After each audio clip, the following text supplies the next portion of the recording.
Wide Open, Chapter 10, Becoming We. Chloe arrived with a gift of herbal tea in a paper bag and a small bunch of wildflowers, a thoughtful gesture that warmed Maia's heart. They hugged at the door for longer than usual, as if testing whether their friendship still worked after everything that had changed. "Thank you for all of this," Chloe murmured into Maia's shoulder. "Thank you for coming," Maia replied, and meant it. They gathered around the low coffee table in the living room, holding steaming mugs of tea. "Can I make a suggestion?" Maia asked. "Before we discuss anything practical, can we do a quick heart share? Just one hope and one fear each. No advice, no commentary, just listening." Chloe nodded. Mark reached for Maia's hand. "Me first," Chloe said, surprising them both. "My hope is that we can find ease together, that this doesn't have to feel like a therapy session. My fear is that I'll accidentally cause tension between you two. That's the last thing I want." Mark squeezed Maia's hand, then spoke. "I hope you both feel seen tonight, truly seen, and I'm afraid of saying the wrong thing and unintentionally hurting someone." Maia looked from Chloe to Mark, then down at her hands, which were wrapped around the warm ceramic. "My hope is that I can feel joy tonight," she said quietly. "Not just intellectual agreement that this is okay. Real inner happiness for you two." She paused. "My fear is that my jealousy will make me feel like an outsider in my own home, or even in my own heart." The weight of the confession was palpable. Chloe reached across the table and took Maia's hand in hers. "Thank you for saying that," said Chloe. "That's brave." Maia nodded, struggling to speak. The silence that followed was not uncomfortable, but it was the kind of quiet that allows something new to be born. Maia felt an impulse rising. "I have an idea," she said slowly. "It might sound strange." "Try us," Mark said. She looked at Chloe. "Would you be open to doing a hugging meditation with Mark? Here? Now?" Chloe's eyes widened. "With you here?" She explained her vision. Mark and Chloe would sit in Yabyum, Chloe in his lap with her legs wrapped around his waist and their bodies close together. Maia would sit sideways, placing one hand on Mark's back at his heart center and the other on Chloe's heart center on her back. They would all breathe through their hearts together. No talking, no caressing, just presence. Chloe looked at Mark. He looked at Maia. "I'm willing if you are," Mark said to Chloe. "Let's try," Chloe replied. They placed one of the large, sturdy sofa cushions on the floor for Mark to sit on. Chloe climbed into his lap, her legs finding their way around his waist and her arms looping around his neck. Mark held her, his hands around her lower body. They rested their heads on each other's shoulders. Maia knelt beside them, her knees pressing into the soft wool of the rug. She placed her left hand on Mark's upper back, feeling the warmth of his body through his shirt.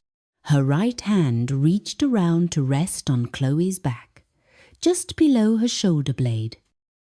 "Close your eyes," Maia guided them. "Breathe through your heart centers. Imagine your breath and your love naturally moving in and out of your chest." They followed her lead. She could feel their subtle breathing movements beneath her palms, and a gentle synchrony began to emerge. After a minute of this, Maia's voice came again, quieter this time. "Would you both be willing to take off your tops, skin to skin? I want to feel the full warmth of your connection inside me."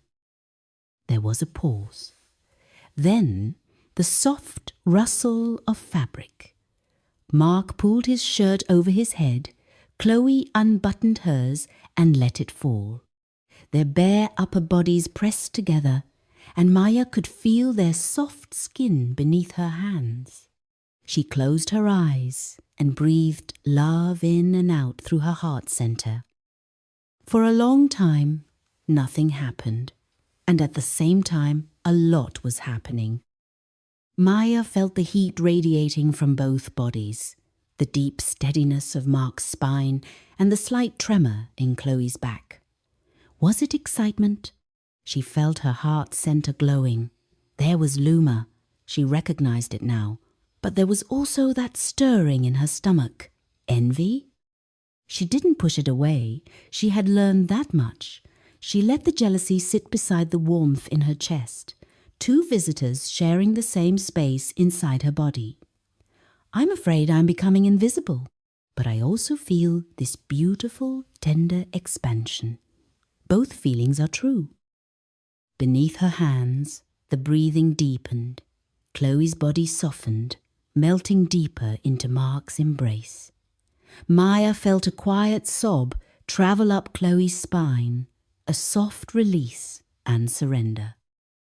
I feel it, Maia whispered, almost to herself. Your joy, it's right here, under my hands. Chloe began to cry.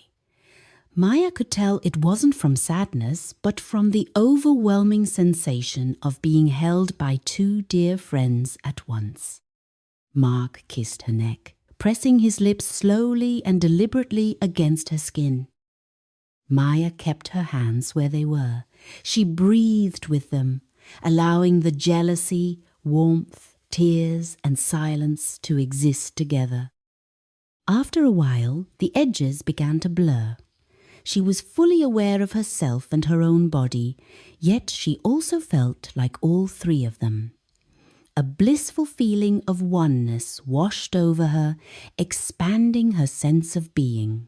Focusing on that unity filled her with a deeply nourishing sense of completeness. 10 minutes passed, maybe 20. Time was not important anymore.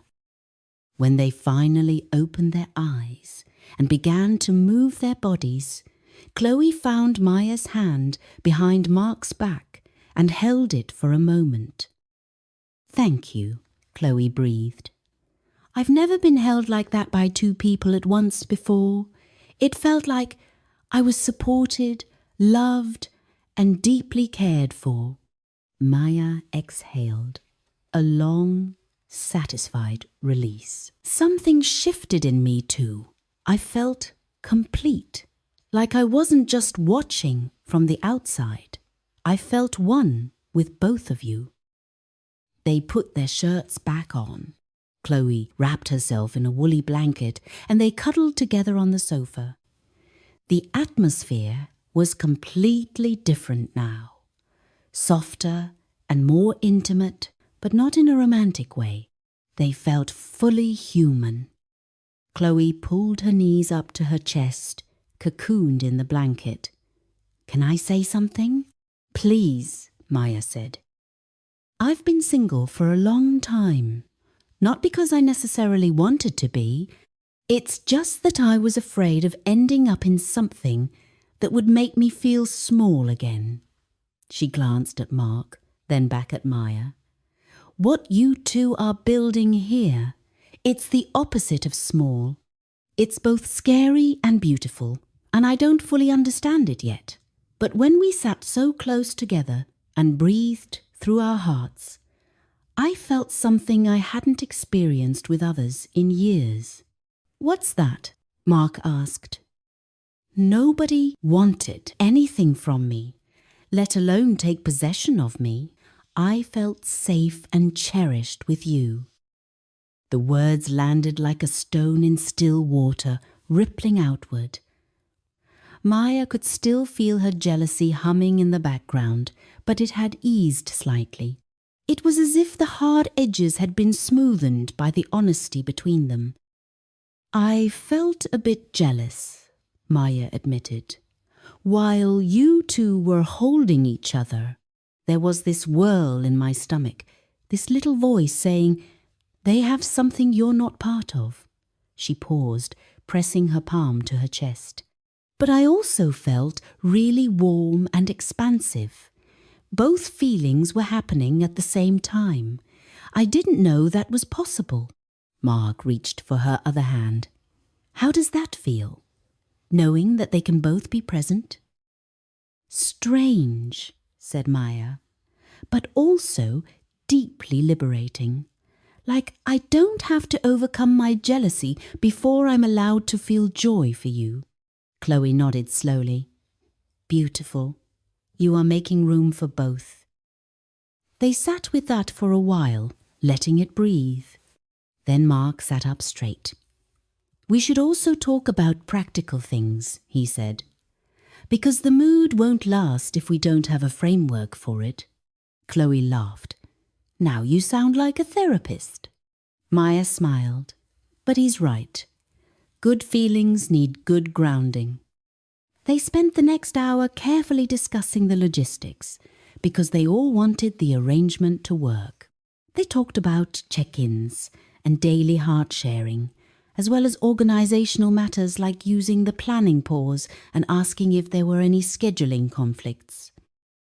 They also talked about privacy and transparency. Mark and Chloe could enjoy time alone together without having to report every little detail. However, significant happenings would be shared with Maia as soon as possible. Then there was the bigger vision for the network. Chloe suggested a larger group meeting with Layla, Pascal, and Dorian. I want to understand our whole ecosystem, she said. By the way, what's happening with Dorian and you anyway, Maia? Any news there? Maia felt a small flutter in her stomach. She hadn't been hiding anything exactly, but there were layers, and she hadn't revealed them all yet. We had a deeper meditation last week, she said carefully. We took our clothes off, but he kept his underwear on. It was a deliberate boundary, his idea actually. He wanted us to feel each other fully, but without risking going further. She paused, remembering the warmth of his body against hers and the vulnerability of being fully seen. It was thrilling. After some minutes, he started to vibrate subtly. It was also peaceful, like my body was saying yes to something my mind hadn't even begun to process yet. She glanced at Mark, studying his face. There was a quick flicker of surprise, but no defensiveness. No cold retreat. That sounds intense, he said quietly. It was, Maia admitted. But it didn't feel like a secret from you. It was more like a discovery about myself. I was going to tell you at the right moment, but now I've learned that we should do this sooner rather than later. Mark reached over and took her hand. This feels like the right moment. She squeezed his hand back, grateful for his assurance. Chloe watched them both. You two are really doing this, aren't you? Chloe said. The honesty thing, not just talking about it. We're trying, Maia said. It was time for Chloe to leave. After a seemingly endless round of hugs at the door, Maia and Mark stood in the hallway, listening to her footsteps fading down the stairs. I'm proud of you, Mark said. Don't, Maia said. Don't make this about me being heroic. I was jealous. I still am. It's just quieter now. That's exactly why I'm proud of you. She leaned into him, and they kissed long and compassionately. They stood there like that for a long moment, savouring their bond. Later, Mark sat at the kitchen table with his notebook open in front of him. The memory of the evening was still warming his heart, and his whole body tingled from the shared energies. How beautiful it was to feel us three together. He picked up his pen and began to write. Skill 9. Non-attachment and letting go. cultivating flexibility and resilience in the face of change, appreciating each connection for what it uniquely offers, rather than measuring it against an idealized should. Embracing the natural evolution of relationships and understanding that change is a natural part of life, regardless of whether anyone has done anything wrong. Releasing the urge to control the outcome or the feelings of others, or the specific direction a relationship will take. Practicing conscious gratitude in the present moment builds resilience and reduces anxious clinging to a specific future. Distinguishing between non-attachment and detachment involves caring deeply without allowing that care to turn into suffering caused by obsession or the desire for things to last forever. Ending or transitioning relationships with grace and goodwill when necessary, while honoring the connection that was and releasing the expectation of what it should have become. Skill 10. Cultivating compersion. Actively nurturing joy in a partner's other connections is an antidote to lingering jealousy or envy and builds an abundance mindset. Compersion is not the absence of jealousy. It is the ability to embrace both fear and joy, ache and warmth. Like any skill, it improves with practice. Admit to your jealousy without shame. Suppressing it only strengthens the feeling. Acknowledge it as a signal, not a flaw. Say it out loud to yourself or a trusted friend. I feel jealous right now. That's perfectly normal. This can open the door for compersion to enter. Practice compersion in low-stakes moments.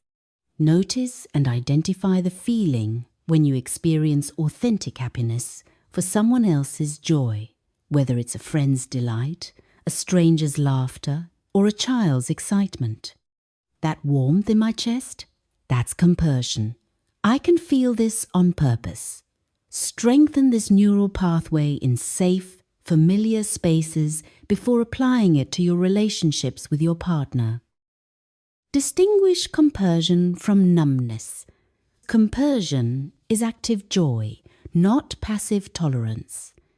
If you feel nothing when your partner returns from a date, that is neutrality, not compersion. The aim is to experience a warm, expansive feeling in your chest, and not just the absence of a painful sensation. But try not to pressure yourself to feel it perfectly. Ask for what you need to feel safe. Compersion thrives on reassurance.